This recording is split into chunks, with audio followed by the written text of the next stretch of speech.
அப்படின்றது நமக்கு ரொம்ப ரொம்ப முக்கியமான ஒன்று. சோ ஆடி மாதம் அப்படின்றது அம்மன் வழிபாடுக்கு மட்டும் கிடையாதுங்க, நம்ம குலதெய்வ வழிபாட்டுக்குமே ஏற்ற ஒரு மாதம் அப்படின்னு தான் சொல்லணும்.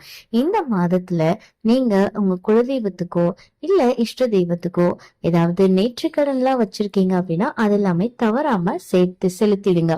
சோ இப்ப என்ன பண்ணணும் அப்படின்னா, குலதெய்வ கோவிலுக்கு போய் பொங்கல் வச்சு வழிபாடக்கூடிய செய்யக்கூடிய ஒரு பழக்கம் இந்த ஆடி மாதத்துல நிறைய குடும்பங்கள்ல இருக்கும். இதுவும் விசேஷமான பலன் நமக்கு கண்டிப்பாக கொடுக்கும்.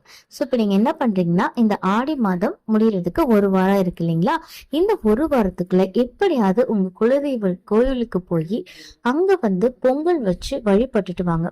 அதுவும் குடும்பத்தோட போய் குலதெய்வத்துக்கு அபிஷேகம் பண்ணி பொங்கல் வச்சு வழிபட்டுட்டு வந்தீங்க அப்படின்னா ரொம்ப ரொம்ப நல்லதுங்க.